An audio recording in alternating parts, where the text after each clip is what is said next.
The holographic feeds flickered across 1,000 worlds simultaneously, each one broadcasting the same chilling image. 30 human women, hands bound, kneeling in the crystalline execution chamber of the Imperial cruiser Dominance. Archon Jalen stood before them, his segmented carapace gleaming under the harsh lights, mandibles clicking as he spoke in the universal tongue. Let this be understood across all sectors. Humanity's expansion into the Kepler rim is unauthorized. Your species lacks the strength to claim what you cannot defend. The particle beams fired in unison, clean and efficient, and the feeds went dark. Across Earth, Mars, and the outer colonies, billions watched in paralyzed horror.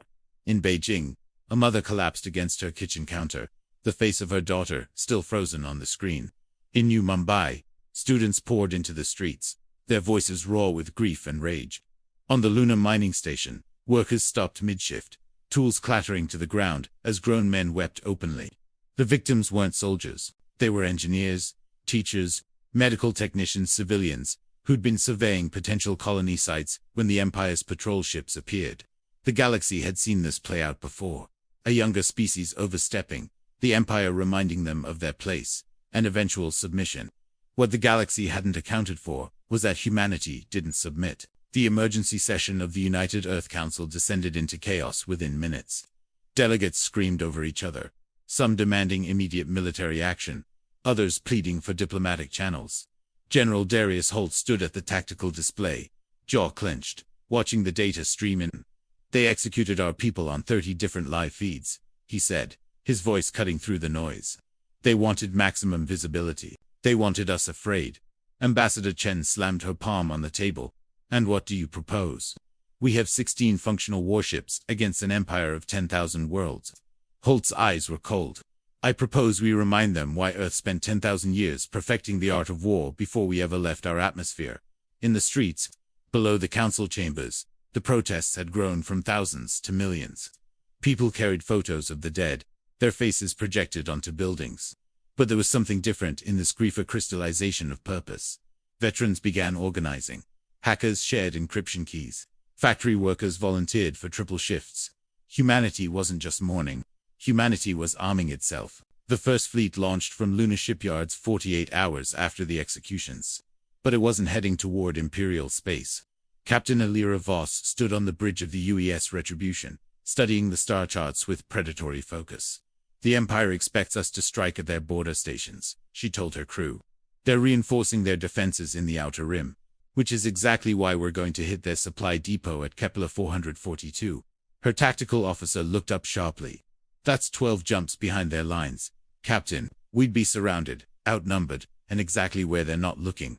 Voss finished. The ship's AI chimed in, its voice eerily calm.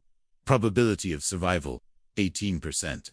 Probability of mission success, 73%. Voss smiled without humor. I'll take those odds. The Retribution and her escort ships dropped out of hyperspace like ghosts, jamming signals and deploying autonomous drones that mimicked larger vessel signatures. By the time the Imperial garrison realized they were under attack, human marines were already breaching their cargo bays, targeting not soldiers but infrastructure. They didn't fight to kill. They fought to cripple. Fuel reserves ignited. Data cores were corrupted with adaptive viruses that would spread through the Empire's network. When the fleet jumped away 3 hours later, they left behind a station that would take months to repair and a message spray-painted across the command deck in 4-meter letters.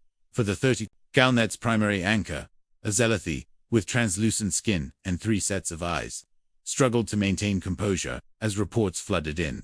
In an unprecedented escalation, human forces have struck 6 Imperial installations across the Orion Spur within a 72-hour window. Military analysts are calling it asymmetric warfare on a galactic scale.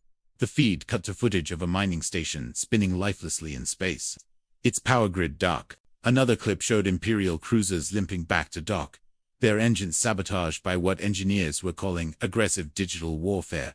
The anchor continued. Perhaps most disturbing is this intercepted communication from the human vessel Defiance. A voice crackled. Through young, female, controlled fury barely contained. You wanted to send a message about power. Here's ours. We will find every station, every depot, every garrison that supported that execution. And we will make you pay for it. Not with your lives. With your time. Your resources. Your certainty that you're safe. The broadcast rippled through the galactic network, and for the first time in centuries, member species began to question whether the Empire's show of force had been wisdom or catastrophic miscalculation. Lyra Vec, a Torellian trade delegate who'd lived on Earth for 15 years, found herself called before the Imperial Council. They wanted to understand humanity, to predict their next move. She stood before the assembled Archons, her bioluminescent patterns pulsing with barely contained emotion. "You're asking the wrong questions," she told them. "You think this is about military strategy. It's not. You killed their mothers, their sisters, their daughters. You did it publicly. You humiliated them." Archon Jalen's mandibles clicked impatiently. Emotional species are predictable. They rage, they exhaust themselves, they submit. Lyra's laugh was bitter. Humans are the only species that turn their most devastating conflicts into annual remembrance days. They don't forget, they don't move on, and they absolutely don't forgive. She pulled up historical data, Earth's timeline of wars, revolutions, resistances. See this pattern. They're brilliant at two things: adapting and holding grudges. You've given them both a reason and a method. The council dismissed her warnings, but as she left, several delegates followed her into the corridor, their questions urgent, their confidence clearly shaken. General Holt stood before the Joint Military Command, displaying the tactical map that glowed with probability matrices. The Empire's been playing galactic police for so long, they've forgotten how to fight an actual war. They have superior numbers, but inferior logistics. They're accustomed to overwhelming force, not persistence. His strategy was elegantly vicious. Don't engage the main fleet. Target the supply chain. Human strike teams, operating out of retrofitted freighters and modified mining ships, began a campaign of surgical precision. Fuel convoys disappeared. Communication relays went silent. Imperial ships found their replacement parts were sabotaged months ago by human technicians who'd infiltrated the manufacturing worlds. More importantly, humanity learned. Every engagement was recorded, analyzed, disseminated. The AI systems developed by Earth's war colleges devoured Imperial tactics, predicted responses, identified weaknesses. Within weeks, human captains were outmaneuvering officers with centuries of experience. Not through individual skill but through collective intelligence, shared instantaneously across the fleet. The Empire was fighting 30,000 angry humans. Humanity was fighting as 30 billion minds, with one terrible purpose. The turning point came at the Battle of Kepler 62, when the Empire finally committed a battle group to crush the human presence once and for all. Admiral Kesvara commanded 200 vessels against humanity's 37. The mathematics were brutal. The battle should have been a massacre.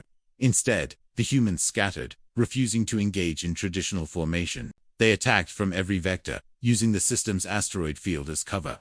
Deploying weapons the Empire had never encountered: kinetic missiles with adaptive AI, nanite clouds that ate through hull plating, cyber warfare packages that turned Imperial point defense systems against each other.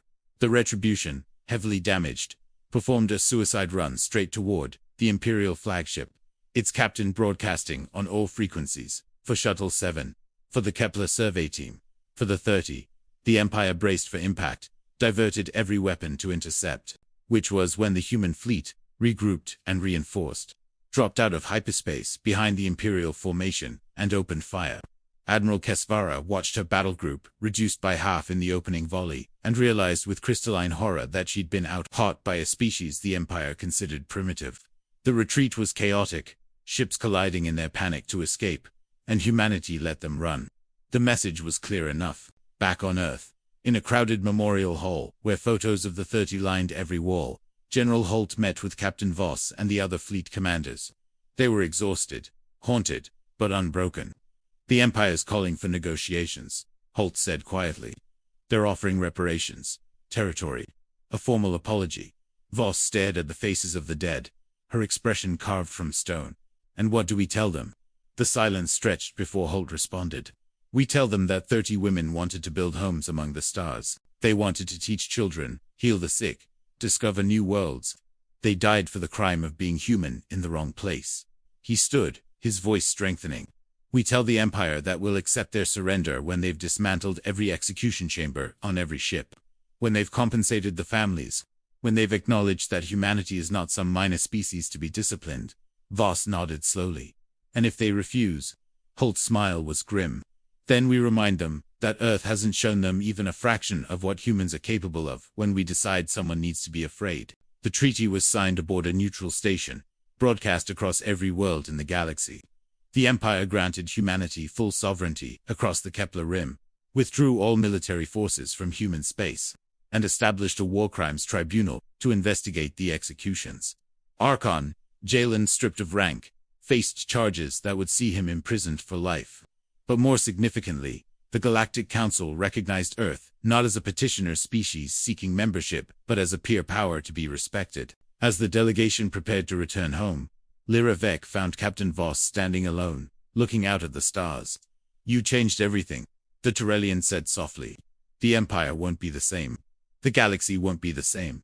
Voss touched the memorial patch on her uniform, embroidered with 30 small stars. "Good. Maybe next time they'll think twice before deciding that anyone's life is disposable." She turned toward the shuttle, her crew waiting. "We didn't fight this war to conquer anyone.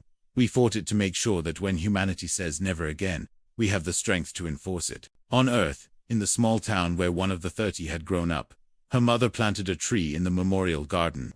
Around the galaxy, on 100 worlds, people who'd never met a human watched the broadcasts and understood something fundamental had shifted. Humanity hadn't won through superior technology or overwhelming force. They'd won through unity, adaptation, and an absolute refusal to accept that their people could be killed without consequence. The galaxy had executed 30 women to demonstrate power. Humanity had responded by redefining what power meant. And in command centers, diplomatic chambers, and military academies across 10,000 worlds, strategists were updating their assessments, rewriting their protocols, and adding a new permanent note to humanity's file. "Do not provoke unless prepared for total commitment. This species does not forgive. This species does not forget. And when humanity goes to war, they fight as one."